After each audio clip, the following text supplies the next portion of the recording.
Hello, dear student. This is Rajwant Singh, and today I am going to teach the SST remaining portion, chapter 2nd in history of class 7. So, my dear student, village and town administration.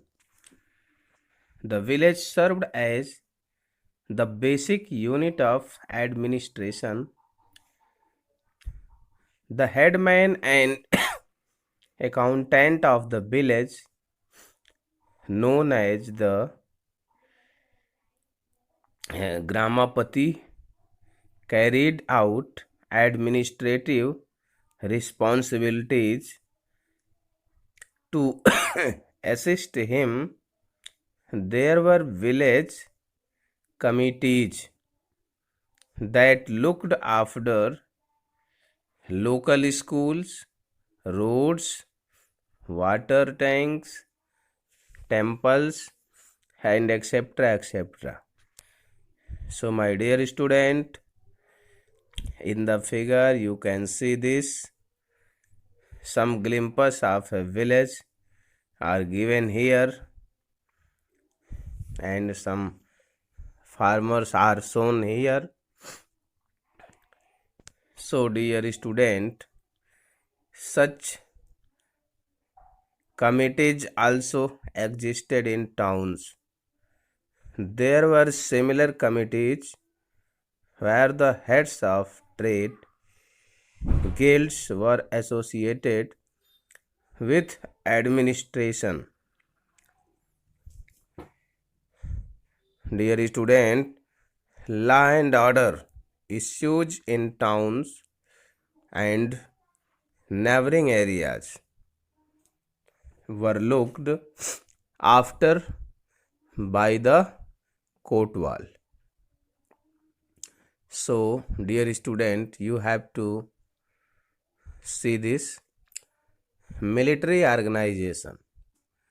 What is the military organization?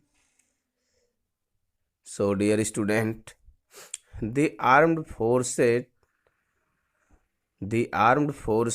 had a crucial role to play in the expansion and maintenance of the empire. Apart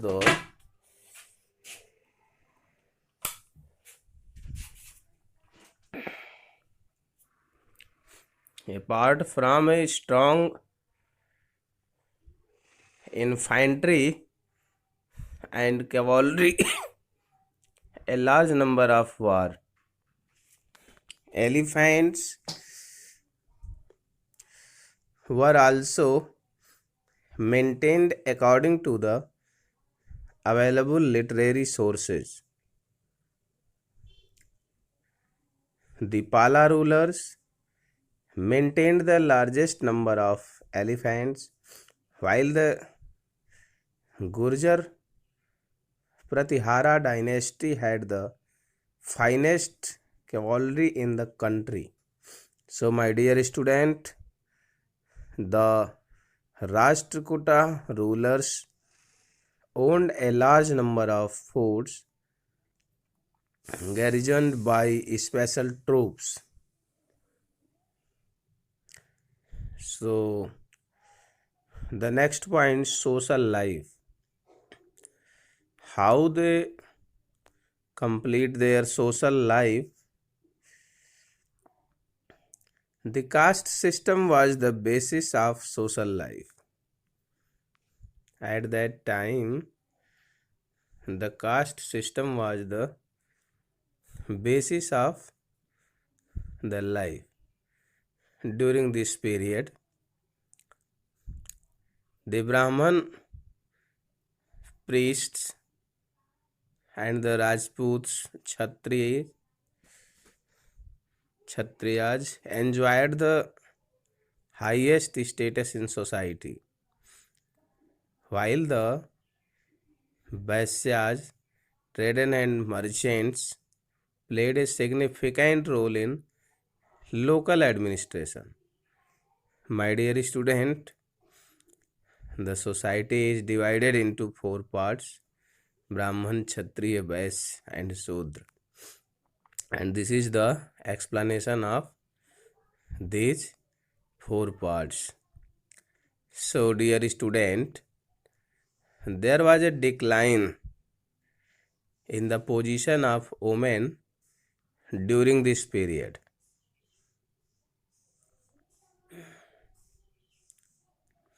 Saints and child marriage, sati and child marriage were practiced. Polygamy was also common. Economy, agriculture was the major occupation of people of that time. Dear student, trade relations with China, Southeast Asia, and the Western world flourished during this period. The main items of export were spices, textiles, and precious stones. My dear student, while the main important comprised horses, precious metals, and stones, merchants operated through guilds known as shranis. Dear student, the chiefs of the guilds, called shranis, held important positions in city administration. You can see in the figure a medieval Shrestha sitting with other member of the guild. And the next point, the kingdom of the south, the Cholas. The Cholas ruled in South India between 800 and 1200 CE. The founder of the empire was Vijayalaya, who was initially a feudatory of the Pallavas. Vijayalaya built the capital town of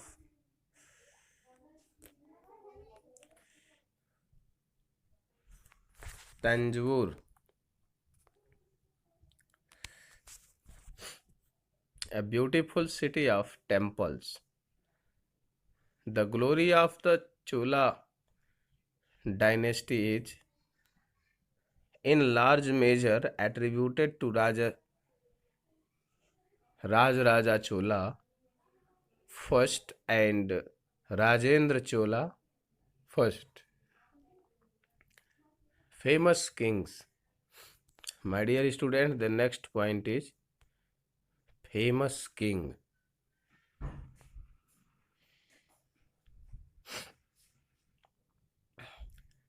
Raja Chola first, 985 to 1014 CE. Raja Chola I initiated the policy of war and conquest by defeating the Cheras and the Pandyas.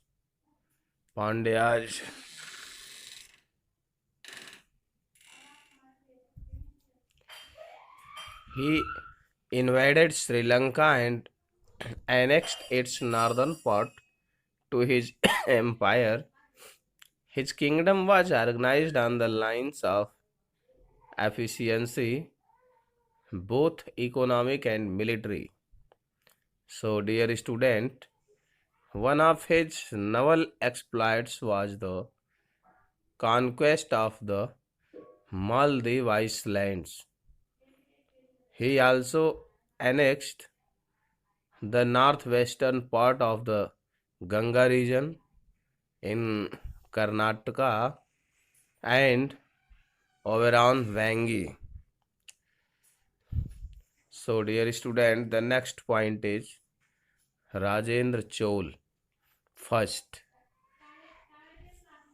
his ruling time was 1014 to 44 C. Rajendra Chol first was succeeded by his son Rajendra I, who continued his father's expansionist policies. He defeated the western Chalukyas and the Pala rulers of Bengal and completed the conquest of Sri Lanka. My dear student, you have to know this, that he marched across Kalinga to Bengal, crossing the Ganga, and defeated the local rulers. To commemorate his victory, Rajendra, I assumed the title of Gangai Konda Chola, or the Chola conquest of Ganga, and built a new capital near the river Kaveri called Gangai Konda Cholapuram, or you can say the city of the Chola conqueror of the Ganga. So, dear student, this is the next point that you have to know, that Rajendra first also defeated the ruler of the Sri Vijay Empire, which extended over the Malay Peninsula, Samrat, Java, and the neighboring islands, and controlled the overseas trade route with China. So, dear student, the next point is Chola administration. How they do administration at that time. The Cholas had a highly organized administrative structure headed by the king and a council of ministers to aid and advise him. So, dear student, in order to protect the country, the Cholas maintained a large army comprising cavalry, infantry, elephants, and a strong navy. The empire was divided into mandalams, or provinces. Each province was further divided into Velanadu, or districts, and Nadu, or groups of villages. So, dear student, a large town was administered separately and called a Taniyur. At times, princes were appointed as the governors of provinces. Officials were usually paid by granting them assignments of revenue bearing leads. So, dear student, what is the village administration by the Chola rulers? So, dear student, it's very important to know. The Cholas had a well developed system of local self government. The UR and the Sabha, or Mahasabha, were the two assemblies. Inscriptions tell us that the UR was a general assembly of all classes of people who owned land within village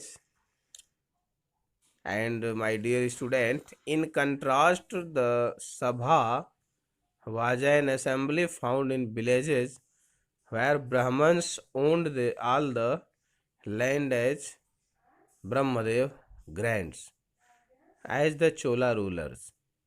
So, dear student, Chola Empire Parantaka's inscription found inside the temple at Uttaramerar describes the functioning of the Sabha. It operated through committees. It had different committees to look after various aspects of local administration. So, my dear student, this is enough for today and we will meet in the next video. Thank you. Have a nice day.